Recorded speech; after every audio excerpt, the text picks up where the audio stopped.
Oh, it's black on that side.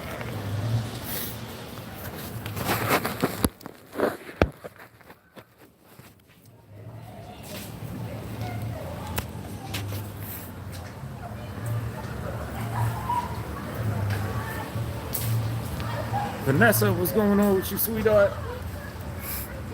I'm out here in by the West Village. This right here is a very popular historic Washington Square Park historic landmark in hip hop history. This is where many a ciphers used to occur. You know what I'm saying? Oh, right now I'm working, waiting on something to be ready. So I'm just standing around. It's gonna be real quick because I gotta go pick something up for somebody. Can I zoom back out? Yeah. But this right here, this is Washington Square Park. Figured I, show the people some of this historic hip hop landmarks right here. This is historic in the underground at that. It's starting to rain too. Be careful out there. Yeah, for sure. Thank you. Used to be a whole bunch of ciphers that go down here back in the mid 90s, mid to late 90s. Mayor Giuliani started, regulating and kind of breaking it up. He broke it up, and that was that. Yet there's still some ciphers that go on. Also Union, man, I want to get the zoom out. Also Union Station, another place. Union Square, rather, not Union Station, that's DC. Ah, shit. This zoom is, come on cameraman, stop zooming it. Damn. Yo, this shit is crazy, B. Damn, yo. Trying to get this zoom off. Oh, shit. Okay, because I think it's supposed to get less than that. Well, it just started raining. What time is it? Is the thing ready? So yeah, that's Washington Square Park. This is, Thompson Street, 3rd Avenue, or 3rd Street rather, West Village, home to a lot of weirdos and strange creatures, but also home to Fat Beats, or where Fat Beats used to be. Very popular underground hip hop record store and spot, like little venue spot, just a real like underground New York culture will know about that. Will know the historic reference or the historic symbology that this particular area has right here. And like I said, all that nice hip hop culture, underground hip hop culture tradition is knee deep amongst a whole bunch of weirdo shit. Because this is also the place where the freaks come out. At night, daytime, all the time. Freaks come out here. For what it's worth, a large homosexual community kind of populates and galvanizes in the West Village area, East Village area. But, it's starting to get less known for that because, homosexuality and all that other stuff is more accepted. So no longer does there have to be like a specific place where that shit's known for because it's being accepted nationwide. It's like a Discover card, accepted all over now. Whereas before, you kind of had to have your little cuts and your spots to really rock out like that. You know what I mean? 211. So that's where I'm at right now. Yeah. It's cold. Oh man, this thing keeps zooming, yo. Yeah, nah, it's not even cold. It's like 50-something degrees. I don't want this shit to zoom. Let me see if this food is ready. Bleecker Street. I'm out here trying to, I ain't trying to grind myself at least 25 an hour. Sounds like this, I gotta stand and wait around. That messes up that per hour rate. Although I just did pull like $18 in 20 minutes, so that's kind of cool. Carol's Place. Let's see if this thing. Hey, what's up? Still waiting? Yeah. Okay, do I get a text when it's ready? Yeah. Okay, that's perfect. Yeah, thank you. All right. Yeah, that makes it perfect. Just get a little text message. I gotta keep coming in. It's definitely messing up the per hour. You got to eat with this pill or stomach will hurt. Okay. Yeah, my man gave me the smart pills, the limitless pills. Oops, I wasn't supposed to tell anybody. He didn't want me to tell anybody. My chemist people giving me these revolutionary pills for me to be a guinea pig of. Things that improve your neural pathways and all of that. Said you got to eat with it, otherwise you got a stomach ache. Unfortunately, I was already full. I had a big ass burrito. So, it's out here. December 10th. Anybody account has been terminated? That camera. Yeah, this camera's bugging on me. I don't. I used to eat a lot. I really don't eat a lot. You know what I eat a lot at night? Like on some late night snack stuff. I probably eat more in the wee hours of the morning or the late night and the early morning than I do during the day. It's probably because I'm always active. I'm always running around working during the day. So I'm not really thinking about food. I'm busy, burning the calories. And then, when you're sedentary, when you're just chilling, it's like, you know what? I am a little hungry. Let me eat something. That's what I think it is. Okay, Shorty said I should get a text. Oh, well, I did get a text, but that was my homeboy. You know what I'm saying? What's going on, though? Anybody else up in here? It's just me and you, baby. Just me and you, because I'm a giant. Yeah. I used to eat like crazy. Like I had a Chipotle's burrito about an hour or two ago. I ate the whole thing. That was enough to hold me down. But back in the day, I may take down 2 of them things. And then really back in the day, back when I was like 14, 15, 16, I used to order 2 orders of 5 chicken wings and fried rice from the Chinese spot and body both of them things. 2 orders. Not 4 wings and fried rice, 5 chicken wings and fried rice. And, that's when I was more, wilding out, young teenager. Sometimes I would flip on the Chinese man if they didn't give me enough rice. They had to fill my shit up all the way. Young, your testosterone just come out. I almost caught fights with the Chinese people. They busting out, them little spoons coming up over the counter trying to bust me in the head with it because I'm ready to beat people up because they didn't give me enough rice. You know what I'm saying? I was a wild little juvenile. So, yeah, I used to do that. Over here on Bleecker Street. It's a nice little date area at that, All the weird shit aside, it's a whole bunch of little cuts, little spots, little restaurants, type of restaurants that win awards in magazines and get top rated and all that type of stuff.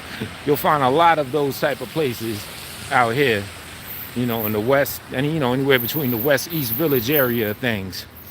Good prices, a lot of little dive bars as they call it. Little $5 spots, live bands and everything performing, you know what I mean? You find all that over here. You know what I'm saying? You find shorties walking by all up in your grill. You know what I'm saying? You find that type of stuff out here. You know what I'm saying? Well, I find that type of stuff out here. I don't know what y'all niggas be finding. Y'all niggas be trying to find it. Oh yeah, like, share, subscribe. You always coming with that, with that good, those good jewels. I appreciate that. What I think of Juice WRLD. All I knew about the Juice WRLD guy is, I believe he had some issue with Tekashi 6ix9ine sometime last year. So I've never listened to his music, just to be honest. I heard, I know he's from Chicago, but I heard he's not really a drill type dude. He's more of and I don't know, an emotional love song type of dude. Yeah, I'll probably check some of it out. I mean, I think it's a shame that he passed away. So I can't speak, too much on it or about his music and stuff like that. I mean, I could speak on, the stuff I heard. They said that he swallowed a whole bunch of perks or oxys or whatever, because he got caught with 70 pounds of weed, and the pilot dimed him out. He had a private plane that had guns, so he got panicked and he's swallowing shit. It's the same thing that happened to Old Dirty Bastard when Old Dirty Bastard passed away, because he was on probation or something, and he was on drugs, but he was trying to get clean and everything. And when I don't know if he caught a seizure, but something happened, cardiac arrest or something, when Old Dirty died, and they found a whole bunch of drugs in his system that he swallowed, like in a balloon or something. You know, he's trying to like smuggle it or whatever, whatever. Kind of a similar thing. And, you know, that happened to him in the studio. So, I mean, I just think it's a shame. But, you know, with this Juice World dude, they said he was also drinking that, you know, promethazine, the lean. So, I mean, he could have caught the seizure or for that. Because as I understand, he died or he caught that cardiac arrest just minutes after he swallowed all those pills. Now, logic tells me this. It takes a while for the pills to disintegrate and for it to do what it do once you swallow it. So even if you swallow a whole bunch of them, are you going to catch a seizure within minutes? The only other thing I could see is because when they say he swallowed it, I'm thinking he swallowed it like to smother it. Like he put it in a balloon or he put it in a little plastic bag or something and just took a whole bunch of them down. Because you could swallow 100 of them could be like in a very small thing. You know I used to pump the shit, so 100 could be like that size. So it is a swallowable amount. But it's gonna take time for all that to disintegrate and to like go into your system and have an effect on you. So I don't see somebody having a seizure within minutes that I'm swallowing that. The only thing I can see is if he did something really dumb, and that's like instead of like boofing it or trying to put it in like a plastic thing to swallow, if he chewed it, or if he took 100 little handful of them and did that. Because once you chew it, it's gonna hit you a lot more quicker. Now, if he did some shit like that, then that could have done it. But other than that, I think it's probably just his health. He probably died from the effects of the drugs that he was already doing and not the shit that he just ingested on the spot. What's up, Brooklyn?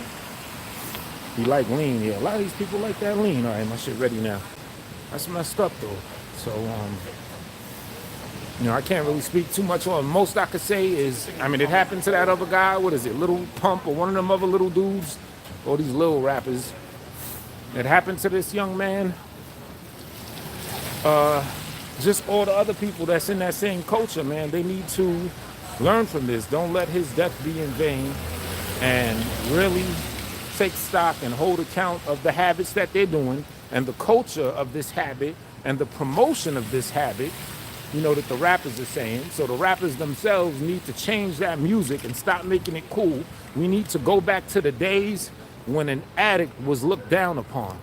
The addicts are praised and they're given props. They're cool now. That was never how it was supposed to be. That was never how it's been. That's some total new weird shit. So, you know what I'm saying? In order for his death not to be in vain, you gotta flip the rules of the game and learn from that crap and make that shit uncool. All right, I got that text. Yeah. So, that's the best I can say. You know what I'm saying? I can't speak on the music or anything. It's a shame because as I understand, he kind of like rose to popularity real quick. Because the little shit I heard from the news, it was like mid-2017. He was just a SoundCloud rapper, unknown. Somebody found him and boom, he just skyrocketed. Thank you so much. All right, see you later. You know what I'm saying? So, you know what I mean? So that's a shame. And with that fast life and that fast rise to popularity, people are gonna wild out when they're not used to having a whole lot of money.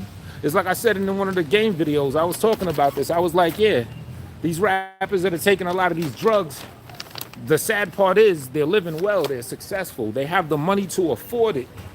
It's nothing more dangerous that you could be to yourself than to be a big drug addict and be able to afford your habit. It gets no worse than that. Hold up. So when you could afford your habit, that's a dangerous thing. You know? So it's dope that these kids are, getting their bread, they're getting noticed, they're making money, they're young, they can start families and be able to afford the families they start. Why is this doing this, yo? But it's messed up. The ones that have these like serious drug habits. Because when you broke, Yeah, you might, knock over somebody's crib to get your fix, but you can't wild out. This dude had 70 pounds of weed. With that much weed, that was meant to be sold. It was probably one of his homeboys that, saw him as the connect since he got private planes and everything. He could get this to go here and there. That's probably what that was about. But his lean habit, he was able to afford a crazy ass lean habit if he wanted to. And he probably did have a crazy ass lean habit. I'm putting this shit on. Niggas be talking shit. I put the helmet on. So, yeah, so like Uncle Ben said, with great powers comes great responsibility. Y'all young cats are getting paid all this ridiculous, crazy money. Invest, buy land, buy property, invest in each other, pool your money together, get some resources that's gonna fix your community up. Invest in anti-addict, anti-drug type of stuff. Give back to your hood, to the programs that are trying to like get all y'all as a whole off this dumb shit, off the gang violence, off the gun violence, and off the drug violence. Because at the end of the day, the drug addict shit, those are violent crimes too. Catching a seizure, catching shakes and dying like that, that's dying violently. Cardiac arrest and all that, that's violence. So stop the drug violence. So that's what they need to do, in my opinion. All right. I gotta be out though and hit this road. So I'm gonna see y'all later. Let me see who's here, right? Drug addicts too, I believe. Say no to drugs, absolutely. Like word to Nancy Reagan. The weekend drug addict too, I believe. Yeah, there's a lot of them. All right, Vanessa, Brooklyn on me. Anybody else? Catch y'all in a minute.